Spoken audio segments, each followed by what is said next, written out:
Today in an event in China, Xiaomi released, amongst a bunch of other things, the Mi CC9 Pro. And this is supposed to be launching as the Mi Note 10 globally, and given the price point, it looks to be a spiritual successor to the Redmi K20 or the Poco. Well, almost. So this is what the Mi CC9 Pro is. This is what you need to know about this phone. Hey guys, Ash here from C4eTech, and if you do end up liking what you see in this video, please subscribe and turn on notifications by hitting that bell icon. Let's now get started.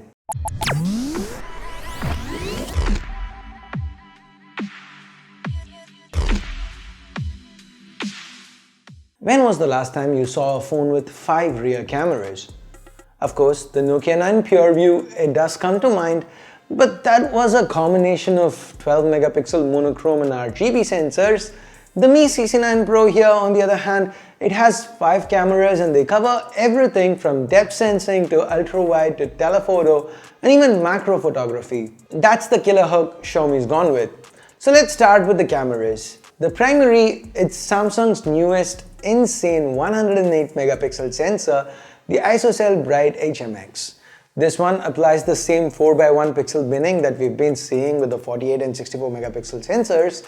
This means that even by default, it still shoots 27 megapixel images, and that's still a lot of detail. The sensor itself, it's pretty big, 1 by 1.33 inches, and to top it all off, it comes with 4-axis OIS. Now, what does all of this mean?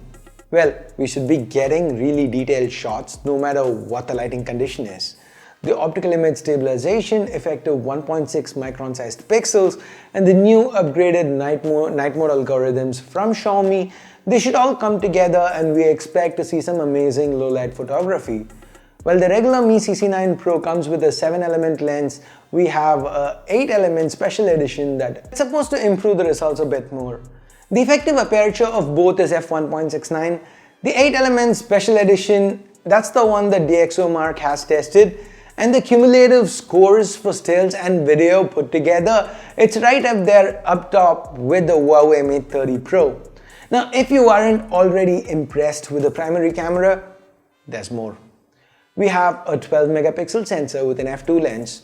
Now there's 1.4 micron sized pixels here and dual pixel autofocus as well. This is what Xiaomi is calling a dedicated portrait sensor. So basically it's used for these zoomed in portrait shots. It also acts as a mid-level zoom, 2x. So why mid-level? That's because there is actually a third sensor which can get us 5x optical zoom. So Xiaomi says when we go from a regular image to 5x optical, there's going to be a lot of software interpolation in the mid-level of zooms. So here the 2x is supposed to help avoid that. But then again, we're talking about a 108 megapixel primary, right? So software interpolation is not going to be really bad, but still, it's there, it's a positive. The 5x optical, it has a f2 aperture lens. It can also do this 10x hybrid and even 50x digital.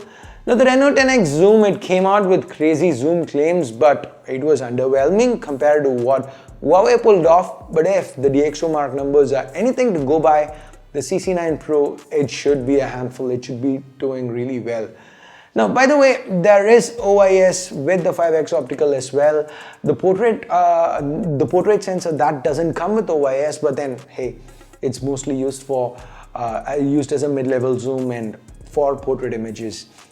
Now, of course, everyone, even mid-range phones, they have ultrawide options these days. So yeah, there is an ultrawide here. That's camera number 4, 20 megapixels with a 117 degree wide field of view. This ultrawide also comes with Xiaomi's upgraded night mode. The wide angle camera can be used to capture macro mode shots.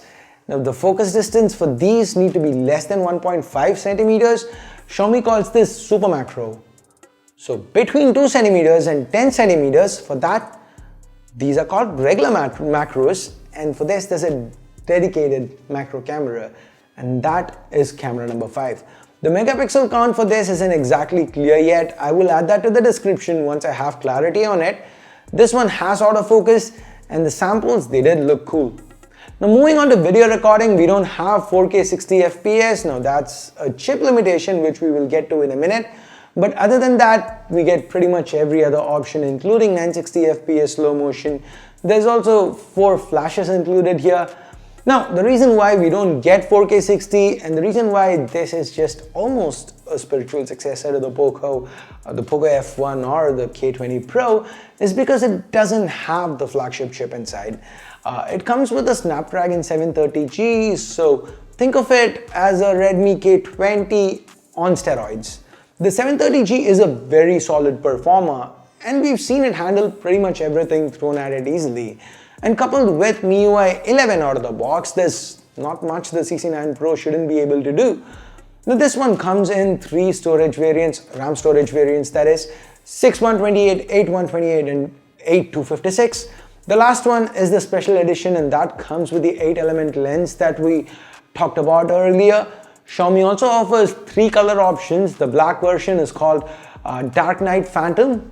The white is Ice and Snow Aurora and the green Magical Green. Personally, I think the white looks quite classy, especially the subtle gradient finish on it, kind of like what we've seen with the Note 8 Pro. Now the rest of the phone, it's kind of tame if compared to the really high-end cameras. That being said, like the Note 8 Pro, we have a glass sandwich design in here, and at 208 grams and 9.67 millimeters of thickness, I expect the Mi CC9 Pro to have quite a bit of heft to it, but it does have a 5260 milliamp hour battery, so I'm not going to really complain about the weight. The battery life, I expect it to be really good. Now this does come with 30-watt fast charging, which Xiaomi says should be able to charge the phone from 0 to 100 in about 65 minutes. Wrapping up the rest of the hardware, we have an IR blaster on board and the headphone jack is still here. In fact, it now comes with support for high-res audio.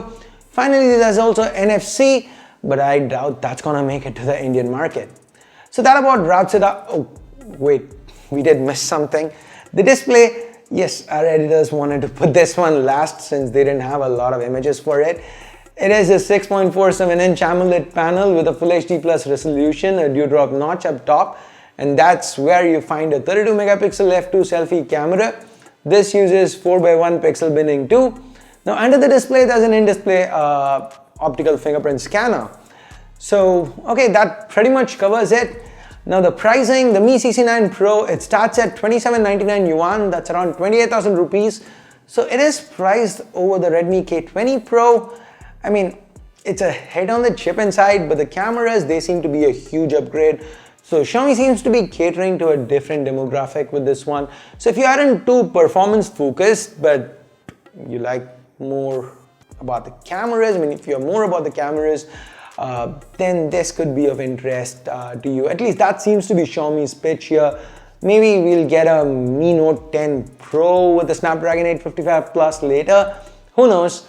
So what do you think about the Mi CC9 Pro? Love it, hate it, don't care either way. Let me know in the comments below, and with that we get to the end of this video. Thumbs up, thumbs down based on what you felt about it. Subscribe, turn on notifications by hitting that bell icon if you haven't yet. And beat it up, if Xiaomi does end up bringing this to India, what price do you think they should bring it at?